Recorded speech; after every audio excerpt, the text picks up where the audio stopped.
あんた会社クビになったんだってね。ほんと使えない男。婚約破棄の慰謝料として300万円きっちり払ってからさっさとこの部屋から出て行きなさいよ。私はね、エリートのあんたと結婚して優雅な専業主婦になる予定だったの。それが無職の負け犬に転落するなんて、私の人生の時間を返してよ。横にいるこの人はね、あんたなんかよりずっと稼いでる本物のエリートなんだから。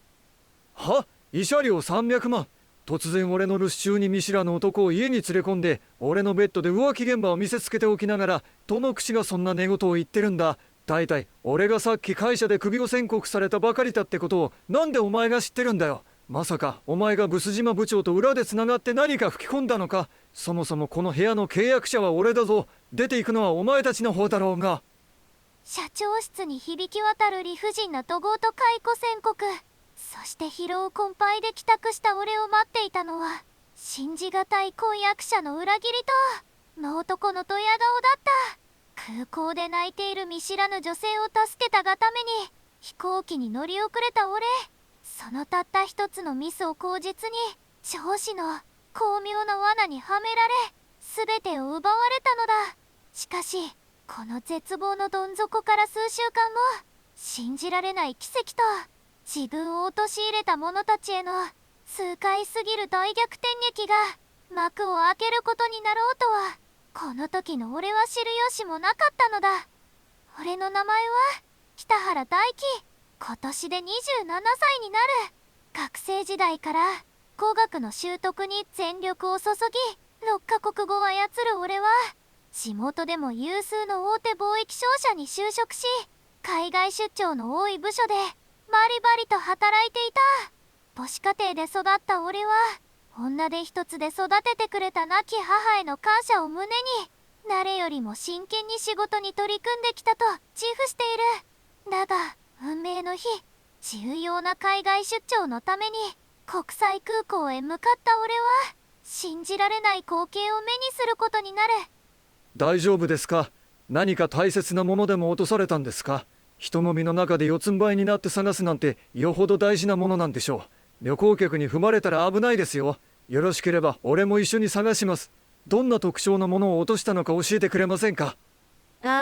ごめんなさい。父の形見のペンダントトップを落としてしまって、いつも肌身離さずつけていたのに、いつの間にかチョーカーの皮紐が切れてしまっていたみたいで、乳白色の丸い玉石なんです。私にとってこれがないと生きていけないくらい大切なもので。でもお仕事の出張ですよね。スーツが汚れてしまいますし、私のことは気にしないでください。彼女は大きな瞳からポロポロと涙をこぼしながら必死に床を這いつくばっていた。周囲の冷たい視線など全く気にしていない様子から、それがどれほど彼女にとってかけがえのないものなのかが痛いほど伝わってきた。俺の左腕には亡き母の形見である古い腕時計が巻かれている。俺にとってもこの時計はお守りであり、もしこれをなくしたら同じように狂ったように探すだろう。俺は迷わずスーツの膝を床につき、彼女と一緒に探し始めた。泣かないでください。俺にも亡くなった母の形見の腕時計があるので、その気持ちは痛いほどわかりますよ。俺も一緒に探しますから、絶対に見つかります。昔から諦めなければ大抵のことは何とかなるってうちの母もよく言ってたんです。ほら、涙を拭いて探すのに集中しましょう。俺は目がいい方なんで任せてください。ありがとうございます。本当に何から何まで。ありました。あそこの柱の影に転がってました。これです。父の形見の玉石。よかった。本当によかった。絶対にお礼をしたいんですが、もう飛行機の搭乗時間がギリギリみたいで。貸していただいたこのハンカチ、私が責任を持ってアイロンをかけてお返しします。次に会えるまでの人質にさせてください。彼女は俺のハンカチをキュッと握りしめ、何度も頭を下げながら搭乗ゲートへと走っていた。その背中を見送りながら、俺は深い安堵と心地よい疲労感に包まれていた。だがほっと一息ついて自分の腕時計を見た瞬間、俺は全身の血の気が引くのを感じた。母の形見の腕時計の秒針がピタリと止まっていたのだ。空港の巨大な電光掲示板に表示された現在時刻は俺が乗るはずだった飛行機の離陸時間をすでに30分も過ぎていた。嘘だろ。なんでこんな時に限って時計が止まるんだよ。さっきまで普通に動いてたじゃないか。母さん、いくらなんでもこのいたずらは笑えないぞ。まずい。この出張はうちの部署にとって一番でかい契約がかかってるんだ。今から別便に乗っても会議には絶対に間に合わない。やばい。ブス島部長にすぐ報告しないと。俺のキャリアここで終わるかもしれない。震える手で会社に電話を入れ、フライトに乗り遅れたことを伝えると、電話口のブス島部長は烈火のごとく怒り狂った。結果として取引先との大型契約は破談となり、会社に甚大な損害を与えることになってしまった。俺は即座に自宅待機を命じられ、生きた心地のしないまま数日を過ごした。そして週明け、重い足取りで出社した俺はそのまま社長室へと呼び出された。そこには肉肉しげな笑みを浮かべる直属のブス島部長と険しい顔をした社長が座っていた。社長、今回の件は全て私の不徳の致すところです。時計が止まっていたとはいえ、時間管理を怠った私の完全なミスです。会社に多大な損害を与えてしまい、本当に申し訳ありませんでした。いかなる処分も受ける覚悟です。退職届も持参いたしました。しかし、ブス島部長、あなたが事前に取引先へ送ったとされる変更後の不利な契約条件のメール、あれは一体どういうことですか？私はあんな条件一切承認していません。俺が不在の間にブス島部長は以前から自分が裏で進めていた不正な取引条件を全て俺の独断であったかのように書類を偽造し、責任を俺になすりつけるような虚偽の報告を上げていたのだ。だが証拠となるデータは俺のパソコンから見事に消去されており、圧倒的な権力を持つ部長の前では一介の平社員の言葉など誰も信じてはくれなかった。社長は冷酷な声で君には失望した。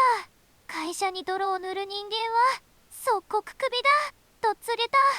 デス島部長の嘲笑うような視線を背に受けながら俺は静かに社長室を後にした。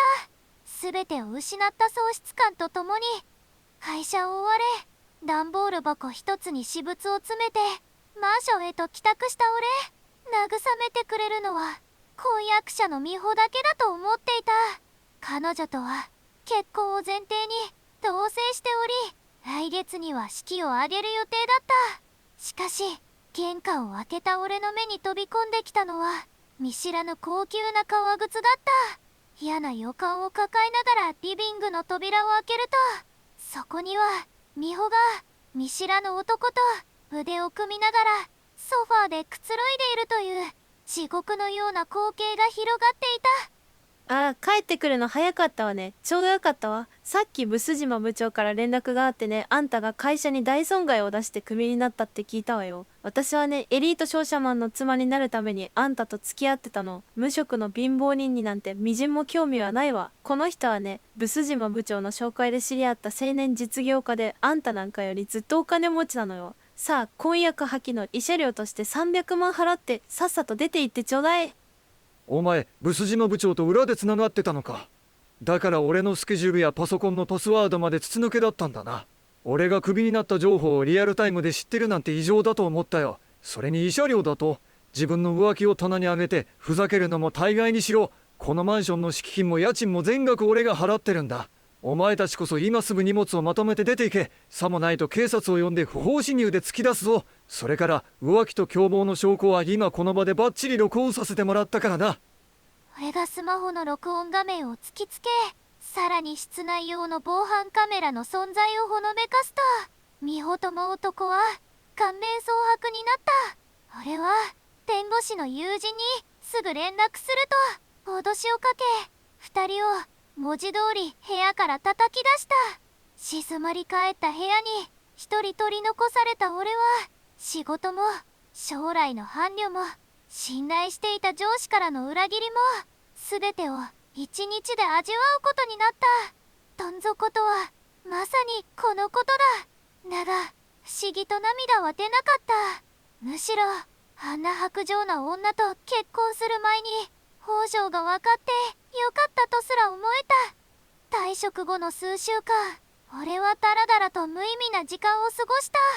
こんなに何もしない日々は、学生時代から勉強とバイトに明け暮れていた俺にとって初めてのことだった。ある晴れた日、静まり返った部屋に突然チクタクっとかすかな機械音が響いた。驚いてベッドから飛び起き、デスクの上に置いたままだった母の腕時計を手に取ると、なんと時計は正常に動き始め、再び時間を刻んでいたのだ。まるで母がもう立ち止まるのはやめなさいと背中を押してくれているようだった。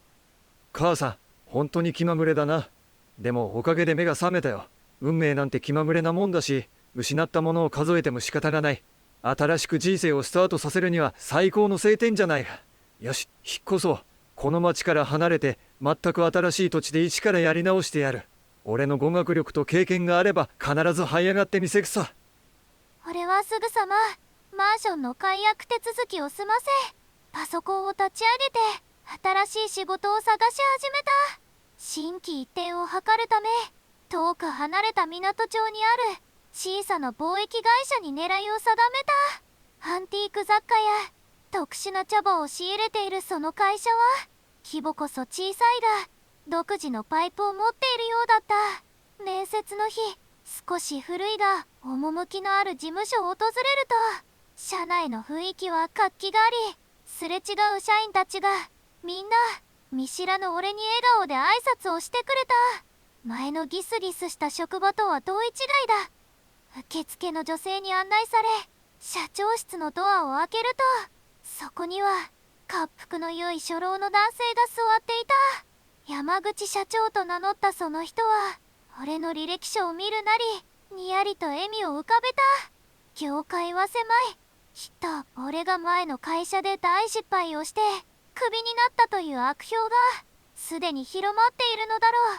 留守事務部長の野郎が自分の保身のために俺の悪評をそこら中に言いふらしているに違いない。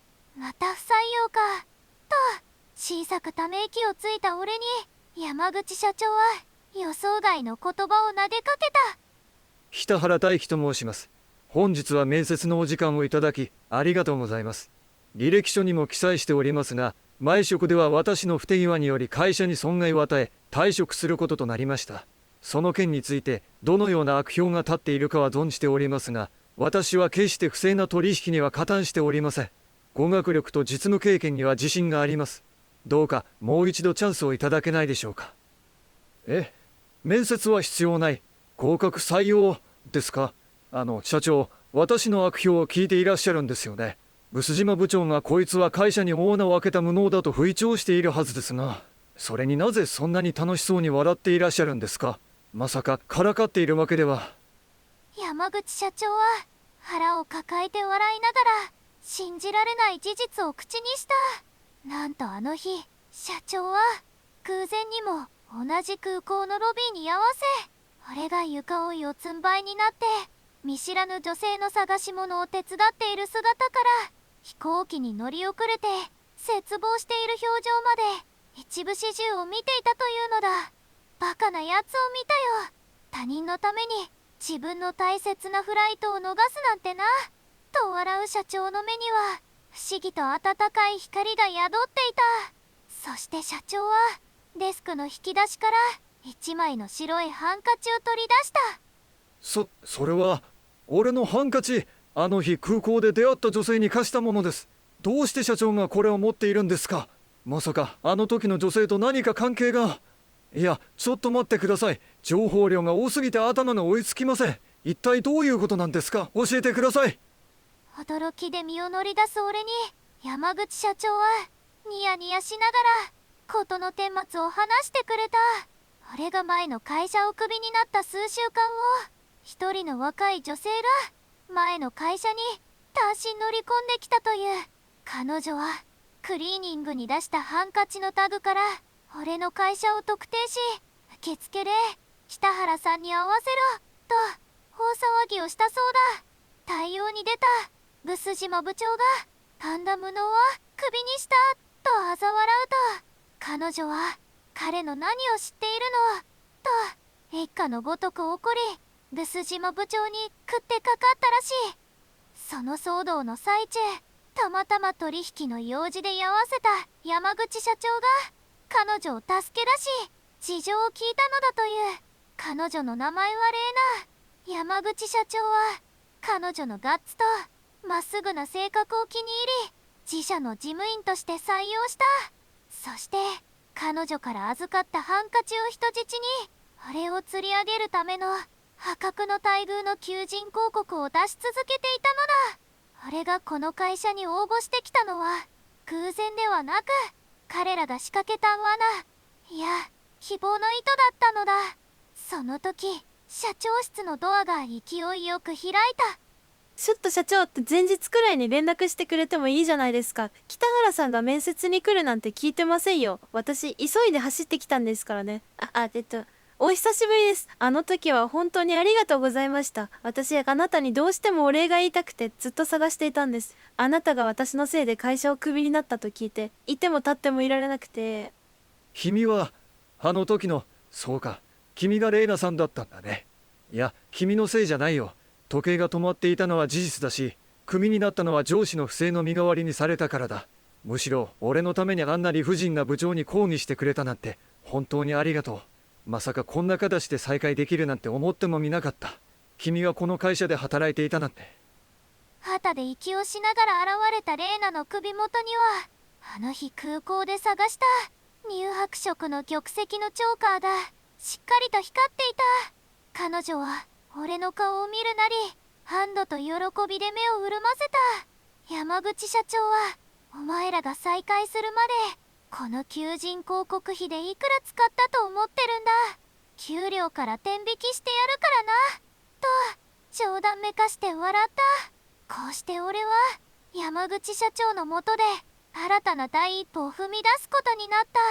社員たちはみんな温かく、俺の貿易の知識と語学力はこの会社で存分に生かされることになった。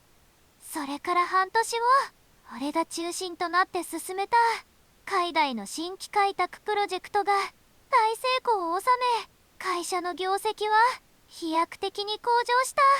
山口社長も大喜びで俺を役員待遇に引き上げてくれた。一方、俺を罠にはめた毒島部長と前の会社の末路は悲惨なものだった。毒島が強引に進めた不利な契約が明るみに出た上、彼が長年にわたって会社の資金を横領し、ナミー会社に流していたことが発覚したのだ。激怒した前社長は毒島を懲戒解雇にし、巨額の損害賠償請求と刑事告訴に踏み切ったという。毒島部長が逮捕されたってニュース見ましたよ。まさかあそこまで悪どいことをやっていたとはね。俺に責任をなすりつけたのも自分の横領から目をそらすためのスケープモートだったってわけだ。結局悪事はいつか必ずバレる。山口社長が以前の取引を完全に打ち切ってくれたおかげで連鎖倒産に巻き込まれずに済みましたよ。本当に感謝しています。さらに驚くべき事態が起きた。ある日の午後、会社の受付に一人のボロボロの女性が現れた。なんと俺を捨てて真男に走った元婚約者の美穂だった。彼女が自慢していた青年実業家の男は実はただの結婚トリックスターであり、美穂名義で多額の借金を作った挙句行方をくらませてしまったらしい。毒島部長のコネで知り合ったというのも単に毒島だ。トリックスターからマージンを受け取るための斡旋だったのだ。借金取りに追われ精神的にも追い詰められた美穂は、俺がこの会社で成功しているという噂を聞きつけ、すがりつきに来たのだった。大輝くん、会いたかったわ。私あの男に騙されてたのよ。本当はあなたを愛してたのに、毒島部長に脅されて無理やり別れさせられたの。今ならやり直せるわよね。私の借金たったの500万だから、今のあなたなら簡単に払えるでしょ。もう一度私を専業主婦にしてちょうだい。私たち結婚する運命だったじゃない。お前本当に脳みそ湧いてるのか。自分が浮気して男を連れ込み、俺に慰謝料300万払えってわめき散らしたこともう忘れたのか。毒島に脅されただと防犯カメラの映像にはお前が自ら進んであのトリックスターとイチャついてる姿がしっかり残ってるんだよ。お前の借金なんて俺には1ミリも関係ない。二度と俺の前にその汚い顔を見せるな。警備員、この不審者をつまみ出してください。美穂の虫のいい要求に俺が冷酷に言い放つと、横で聞いていたレイナがすっと前に出た。レイナは冷ややかな目で美穂を見下ろし、彼のような誠実な人を裏切ったあなたに彼を語る資格はありません。今すぐお引き取りください。これ以上騒ぐなら警察を呼びますよ。と一喝した美穂は顔面蒼白になり、嘘よ嘘よと叫びながら警備員に両脇を抱えられ、無様に引きずり出されていった。かつて俺を見下した者たちが自らの業に押しつぶされていく世はまさに因果応報だった。箱の生産が全て終わった後、俺とレーナの距離は急速に縮まっていった。レーナは事務員として働きながら密かに難関である通関士の資格試験を目指して猛勉強していた。母の時計が結びつけてくれた縁を大切にしたいと思った俺は、仕事の合間を縫って彼女の勉強をサポートするようになった。毎日遅くまで事務所に残り、法務や貿易実務の専門用語を教え合う日々。それはかつて学生時代に何かに無我夢中で打ち込んでいた頃のような充実した熱い時間だった。愛樹さん、ここの関税法の解釈がどうしてもわからないんです。過去問だとこういう引っ掛けが出るんですけど、私本番に弱くてまた頭が真っ白になったらどうしよう。試験まであと1ヶ月しかないのに、なんだか不安で押しつぶされそうです。大丈夫だよレイナ。君は基礎がしっかりできている。完璧を求めすぎるから緊張するんだ。俺が面接官役をやるから落ち着いて口述の練習をしよう。ほら深呼吸して。君はあの空港で何時間も諦めずに床を這いつくばって探し物をしたガッツがあるじゃないか。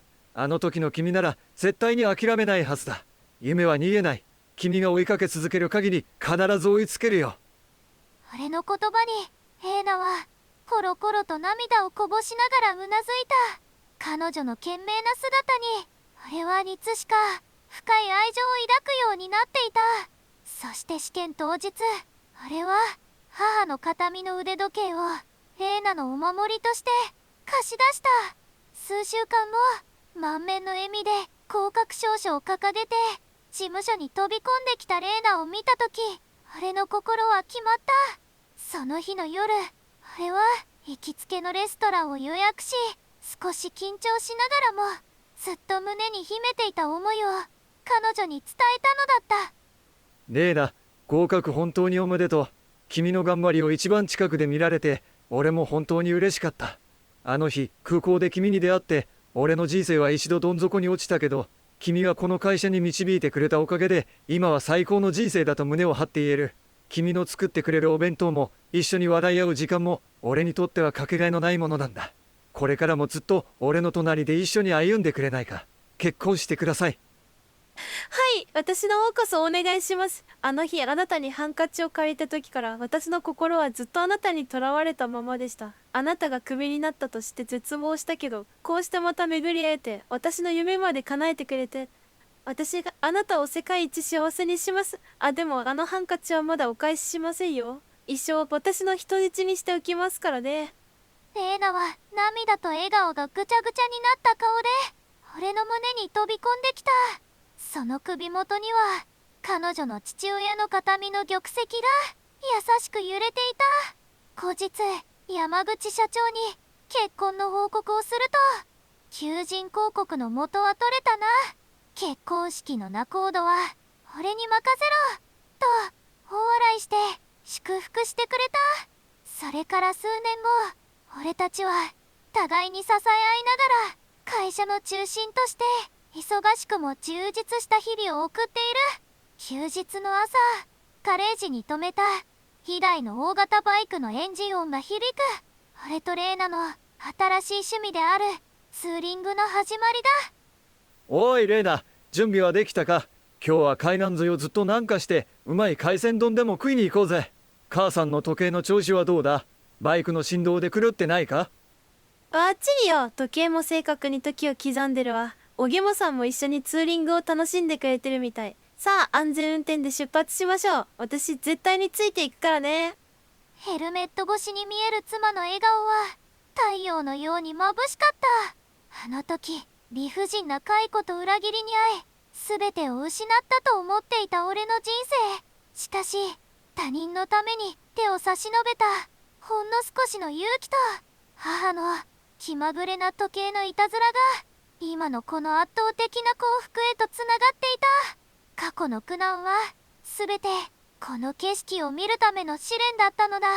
開封を全身に受けながらバイクを走らせる俺の心はかつてないほどの自由と希望に満ち溢れていた。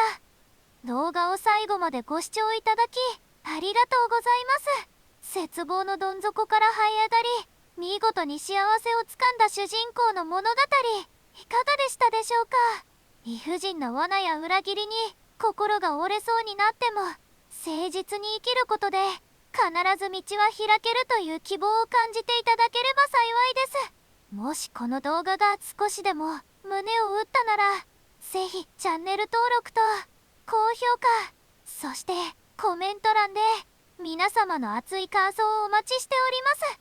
次回の修羅場逆転劇もどうぞお楽しみに。締めの挨拶で終わったかのように見えた俺の人生だったが、運命というやつは本当にどこまでも気まぐれで、そして容赦のないものらしい。あの日のツーリングの目的地だった海辺の町で俺たちは思いもよらない過去の亡霊たちと再会することになる。晴れ渡っていた空がまるで波乱を暗示するかのように少しずつ雲に覆われ始めていた。レイナ、ちょっと風が強くなってきたな。目的地まであと少しだけど寒くないか？もしきついようなら手前のドライブインで休んでもいいぞ。無理は禁物だからな。全然平気よ。バイク用の防風ジャケットすごく優秀なんだから。それにあの有名な片前亭の海鮮丼を食べるまでは絶対に立ち止まらないわ。お腹がきすぎて背中とくっつきそうなんだから。レーナの明るい声に励まされ俺たちは海岸線をさらに南下した。潮の香りが強くなりやがて古びた漁港の景色が目に飛び込んでくる。目当ての食堂旗積亭は港のすぐそばに立つ年季の入った木造の建物だった。外観は少し寂れているが地元で採れた新鮮な魚介を惜しげもなく山盛りにすることで知る人ぞ知る名店なのだ。店の前の砂利敷きの駐車場にマイクを止めヘルメットを脱いで店内へ入る。昼時を少し過ぎていたためか客の姿はまばらだった。小上がりとカウンターだけのこじんまりとした店内に食欲をそそる磯の香りと醤油の匂いが漂っている。俺たちは奥のテーブル席に腰を下ろし壁に貼られた手書きのメニューを眺めていた。その時厨房の奥から甲高いヒステリックな声とノスの効いた怒鳴り声が聞こえてきた。どうやら従業員同士が言い争いをしているらしい。せっかくの美味しい空気が台無しだなと思いつつ俺は水を一口飲んだ。だがその声のトーンと独特の言い回しに俺の耳は次第に釘付けになっていった。だから私が割ったんじゃないって言ってるでしょ。あんたが足元フラフラしてるからぶつかって落としたんじゃない。だいたいなんで私がこんな油臭い店で皿洗いなんかさせられなきゃいけないのよ。私はもともともっとセレブな生活を送るはずだった女なのよ。うるせえ。お前が俺の財布から勝手に金を抜いてホストに貢ぐからこんな底辺の仕事までしなきゃならなくなったんだろうが、口答えしてないでさっさと床の破片を片付けろ。給料から天引きされるのは俺なんだぞ、この疫病神が。その声には聞き覚えがあった。いや忘れるはずもない。かつて俺の人生を理不尽にどん底へ突き落とした元職場の部長と俺を裏切ってそいつに乗り換えた元婚約者の美穂だった。なぜあいつらがこんな偏僻な漁港の食堂で働いているのか。俺は思わずレーナと顔を見合わせた。レーナも驚いたように目を見開いている。隣り合いはさらにエスカレートし、やがて厨房ののれんを乱暴に押し分けて、小太りの男とケバケバしい女が店内に転がり出てきた。男はかつての高級スーツ姿とは打って変わり、ヨレヨレの T シャツに油汚れのついたエプロン姿。女も派手なメイクを崩れ、安物のジャージを身にまとっている。間違いない、元部長と美穂だ。おい、嘘だろ。なんでお前らがこんなところにいるんだ。会社を追放された後どうなったかは噂で少し聞いたが、まさか揃ってこんな旅行の食堂でアルバイトをしているとはな。世間ってのは本当に狭いもんだな。俺が思わず声を上げると、床に転がっていた2人はビクッと肩を震わせ、こちらを振り向いた。俺の顔を見た瞬間、元部長の血走った目がさらに大きく見開かれ、美穂の顔からはすっと血の気が引いていくのが分かった。数秒の沈黙の後、元部長の顔がみるみるうちに埃で赤黒く染まっていく。北原、お前なんでこんなところにいるんだ。嫌味か。俺たちを嘲笑いにわざわざここまで来やがったのか。お前があの時余計な真似をして俺の横領の証拠を会社にばらしたせいで俺は全てを失ったんだぞ。責任取れよ。元部長の逆恨みも甚だしい暴言に俺は呆れ果ててため息をついた。俺がクビになった後、山口社長の独自の調査によって元部長の数年にわたる架空請求と横領が発覚し、懲戒解雇された挙句に刑事告訴までされたのは知っていた。だがそれは完全に本人の自業自得であり、俺は何一つ手を下していない。見当違いも甚だしいな。あんたが会社をクビになったのはあんた自身の汚い横領のせいだろうが、俺はあの時理不尽に首を切られてここを去っただけだ。あんたの悪事を暴いたのは社長の執念と監査部の働きだよ。自分の罪を他人のせいにする癖は相変わらず治ってないようだな。大輝、よくも抜け抜けとそんなことが言えるわね。あんたが私に会社を見せていれば私だってこの人に乗り換えたりしなかったのよ。そうすれば私が借金の保証人になって自己破産するなんてこともなかった。全部あんたが悪いんじゃない。美穂は狂ったように金切り声を上げながら俺につかみかかろうとしてきた。だが俺が手を出すよりも早く隣にいたレイナがすっと立ち上がり、美穂の前に立ちはだかった。レイナの瞳にはかつて警備員を呼んで美穂を追い払った時と同じ、いやそれ以上の冷酷な光が宿っていた。触らないでいただけますか。自分の虚栄心と欲の皮が突っ張った結果を大輝さんのせいにするなんて見苦しいにも程があります。あなたが自己破産したのもホスト狂いで作った借金をこの男に押し付けようとして失敗したからでしょ。あなた方の事情なんて私たちには一切関係ありません。ヘイナの的確で容赦のない言葉のナイフに美穂は言葉を詰まらせ、悔しさに顔を委ねた。どうやらレイナは探偵顔負けの情報網で彼らのその後の転落人生を全て把握していたらしい。俺の知らないところで角田どこまで裏事情を調べていたのか少し怖くなったが、今は頼もしい限りだった。ふざけるな。お前らが今そんな偉そうにしていられるのも俺を蹴落として良い会社に入り込めたからだろうが、俺の人生を返せ。今すぐ俺の失った退職金と慰謝料としてお前らの持ってる金を全部出せ。そうしないとこの店をぶっ壊してやる。元部長は完全に理性を失い、近くにあったパイプ椅子を蹴り飛ばした。カシャーンという大きな音が店内に響き渡る。あの客たちは危険を感じてすでにそそくさと店を出て行ってしまっていた。元部長の目は明らかに常軌を逸しており、最悪の事態を想定して俺はレーナを自分の背中にかばい身構えた。いい加減にしろ。ここはあんたの会社じゃないし、ましてや暴れていい場所じゃない。これ以上騒ぐなら警察を呼ぶぞ。前科持ちのあんたがここで暴行事件を起こせば今度こそ実刑を食らうことになるのがわからないのか。少しは頭を冷やせ。警察なんて呼ばせないわよ。どうせ私たちはもう失うものなんて何もないんだから。あんたらだけ幸せになるなんて絶対に許さない。その女の顔をぐちゃぐちゃにして一生後悔させてやるわ。美穂がテーブルの上にあった醤油差しを手に取り、エーナに向かって投げつけようと腕を振り上げた。俺がそれを叩き落とそうと一歩踏み出したその瞬間、厨房の奥から「おい、いい加減にさらせや、この当変木どもが」という地鳴りのような凄まじい怒声が轟いた。俺をかき分けて現れたのは身長190センチはあろうかという巨体で、丸坊主にねじり鉢巻き、分厚い胸板に無数の傷跡がある、まるで熊のような大男だった。この食堂の店主であり、地元の漁師たちを束ねる網元の源蔵だ。源蔵が睨みを利かせただけで、元部長と美穂は蛇に睨まれたカエルのように硬直した。てめえら拾ってやった恩も忘れて俺の店で客に因縁つけてんじゃねえぞ。皿の一枚もまともに洗えねえくせにレジの金をごまかしてパチンコに行ってたのも全部お見通しなんだよ。いつか叩き出してやろうと思ってたが今日がその日だな。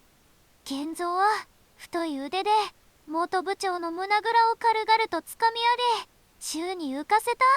元部長は足をバタバタさせてひっと情けない悲鳴を上げている。美穂はあまりの恐怖に腰を抜かし、その場にへたり込んでガタガタと震えていた。先ほどの勢いは見る影もない、みっともない姿だった。ご主人、俺たちのせいで店を騒がせてしまって申し訳ありません。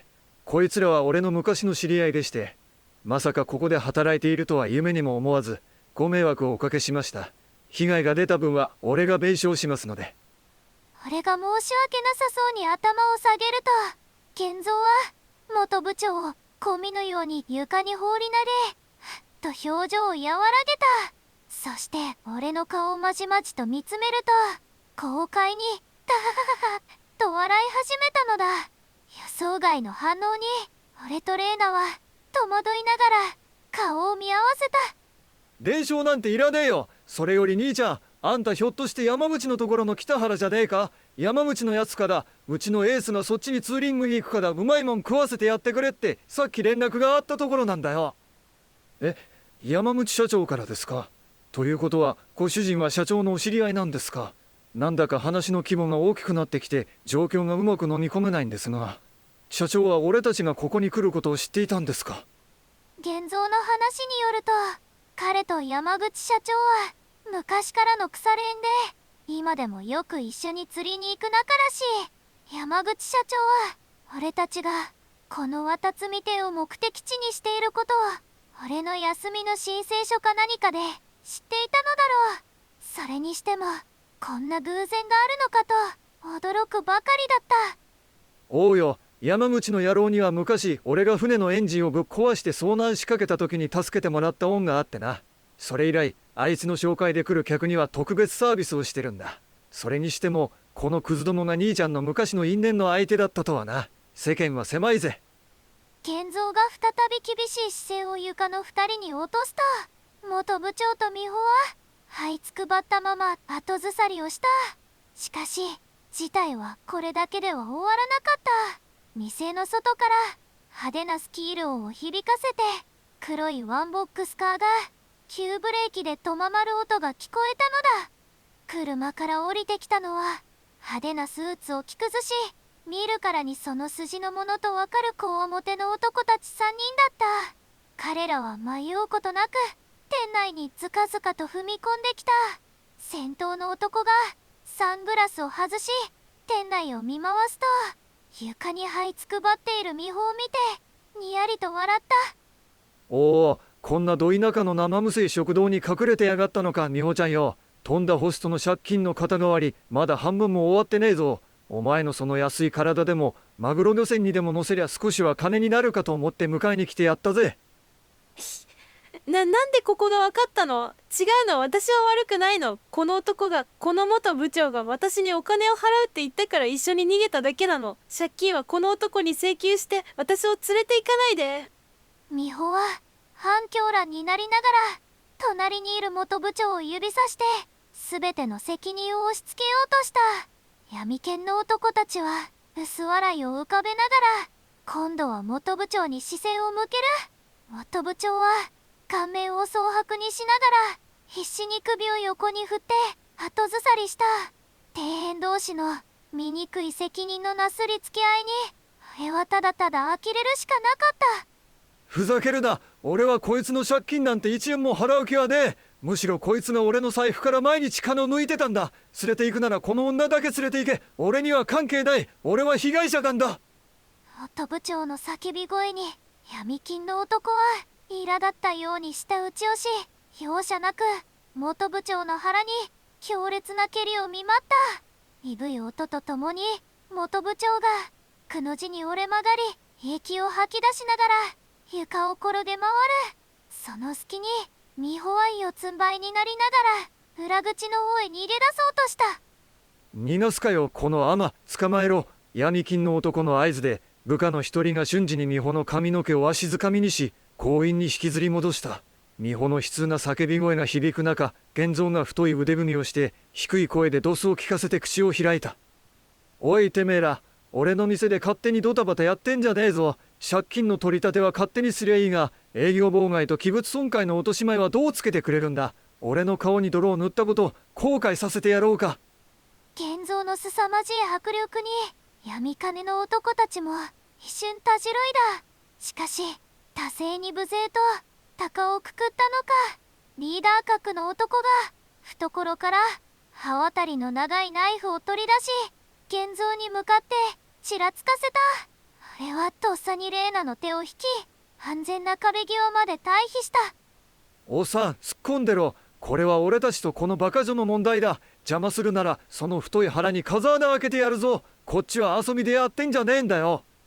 男がナイフを振りかざして威嚇した瞬間、源三は全く動じることなく近くにあったビール瓶をつかむと、目にも止まらぬ速さで男の頭に叩き割った。ガラスが砕け散る音とともに男は白目を向いてその場に崩れ落ちた。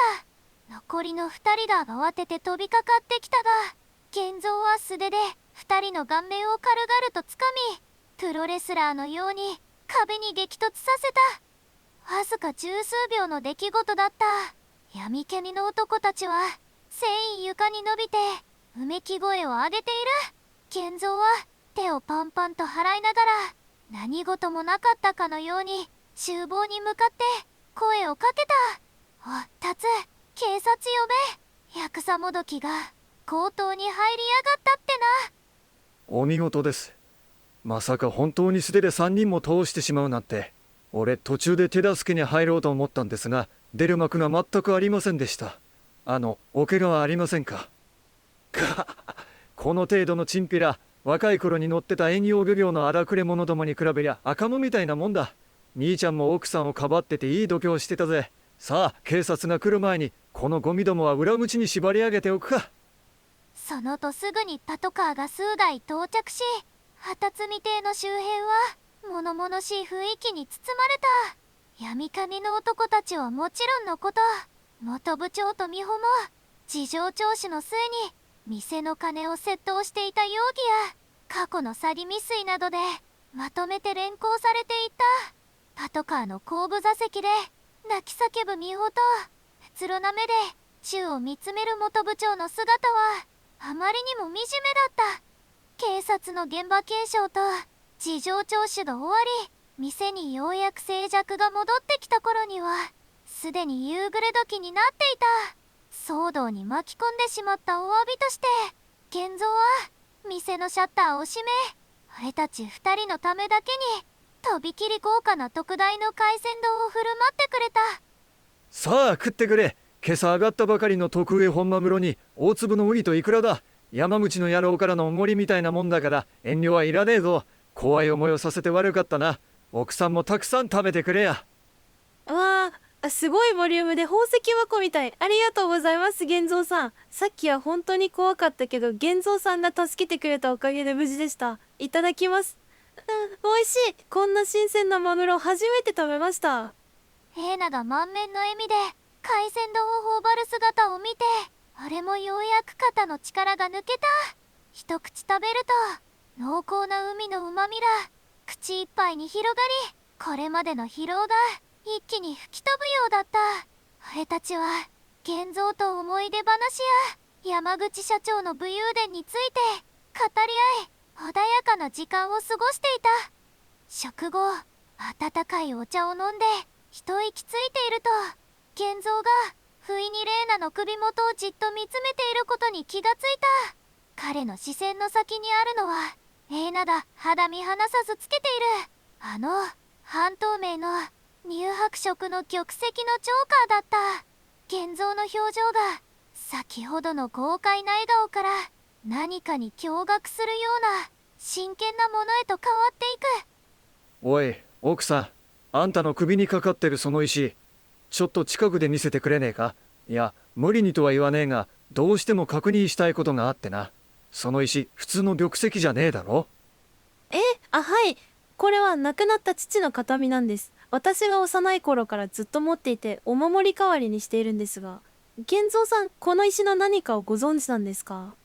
レイナがジョーカーを外して玄三のゴツゴツとした大きな手に渡すと、玄三は震える手でその石を高く掲げ、蛍光灯の光に透かしてみた。石の内部には肉眼では見えにくい微細な模様のようなものが浮かび上がっている。玄三の目からコロリと一筋の涙がこぼれ落ちた。間違いない。これ裏側に小さく怒りの傷が彫ってある。奥さん、あんたの親父さんの名前はひょっとして沢田英二じゃねえか。昔俺と一緒にパナマの海を渡ったあの伝説の特等航海士と。レイナは息をのみ言葉を失った。沢田英二、それは確かにレイナが大切に写真立てに飾っている亡き父親の名前だった。あれも全く予想外の展開に頭が追いつかなかった。なぜこんな偏僻な漁港の網元がレイナの父親の名前を知っているのか。俺の命を救ってくれた恩人が2人いるって言っただろ。1人は山口だ。そしてもう1人があんたの親父さん英二なんだよ。あの石はパナマ沖で海賊に襲われた時に英二が俺たちを逃がすために身代わりとなって、その時俺が英二から託された誓いの石の片割れなんだ。玄三の口から語られる壮絶な過去の記憶、それはレイナが今まで知ることのなかった父親の本当の死の真相と、彼が命を懸けて守り抜こうとした巨大な秘密の入り口だった。母の気まぐれな時計が結びつけた俺たちの縁は、またしても見えない糸に引かれるように新たな運命の歯車を回し始めていた。レイナの震える手をしっかりと握りしめながら、俺は玄三の次なる言葉を静かに待っていた。物語はまだ終わっていなかったのだ。お父さんが海賊に交通事故で亡くなったってずっと母から聞かされていました。そんな、どういうことなんですか？玄三さん、お願いです。父の身に何があったのか全て教えてください。ああ、話そう。あんたには知る権利がある。英二がなぜ貿易会社のエリートの座を捨ててまで海に出たのか、そしてこの石に隠された失われた積み荷の真実をな。北原の兄ちゃん、あんたも貿易のプロならこれから話すことがいかに危険なことかわかるはずだ。覚悟して聞いてくれよ。玄三がゆっくりと語り始めたその内容は、俺たちが平和な日本で生きてきた常識を根底から覆すような国際的な陰謀と男たちの熱いドラマだった。俺の隣でレイナの表情が驚きから決意へと変わっていくのを感じた。俺たちの新しい旅は海鮮丼を食べて終わるツーリングではなく、過去の真実を追い求める波乱万丈な航海手と姿を変えようとしていたのだ。俺は母の形見の腕時計にそっと触れ、来るべき試練に向けて静かに闘志を燃やした。